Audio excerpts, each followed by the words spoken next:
Hi there, and today we're going to have a ClickUp time tracking tutorial.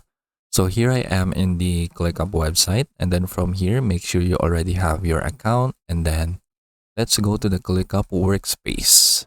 So from here, I'm just going to click login, and then here is my ClickUp workspace. So from here, if you want to track your time in ClickUp, we just need to turn on the option for that.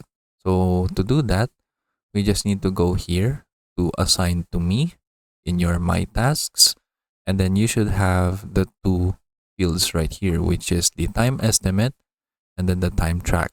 So if you don't have these two fields or these two columns, you can just click add a column right here, and then you should see time estimate and time track right here. So just go ahead and turn them on. So what the time estimate is, so the time estimate is like the estimated time that you can insert for you to finish a task.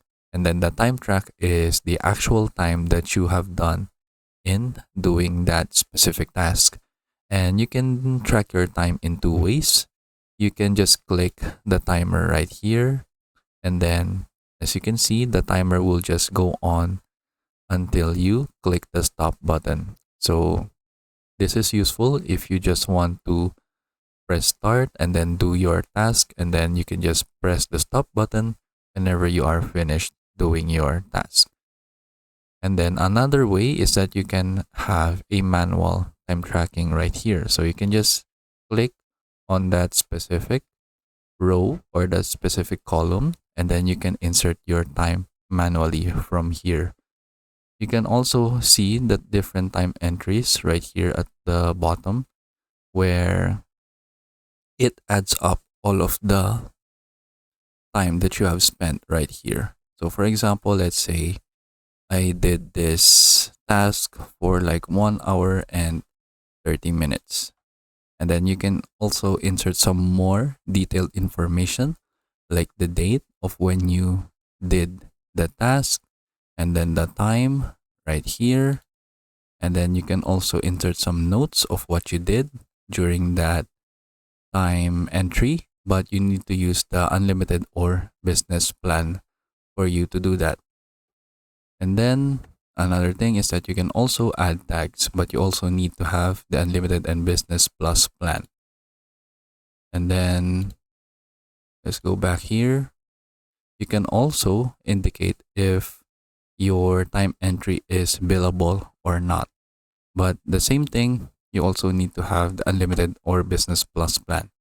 So for example, I'll just say that I did 1 hour and 30 minutes for this task right here. And then I can click save. And then as you can see, it will be applied right here to this column.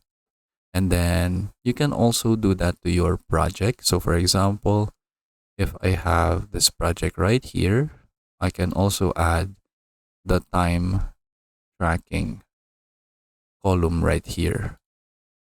And then it will be right here in your project view. We can save that view, and then we can do the same thing. We can add the time, the date, and then the actual hours, the notes, tags, and then if you want it to be billable. And then you can also just use the timer right here. Another thing is that you can also click on this more actions right here, and then you can see timesheets. So from here, it will open up the timesheet page, and then you will see all of your tasks right here along with your time that you did that task. And then you can also add more tasks right here. And then you can also add their timesheets, but you also need to have the unlimited or business plus plan. And then that's it. So those are the different ways that you can do to track your time right here in ClickUp. I hope you learn how to do it, and thank you for watching.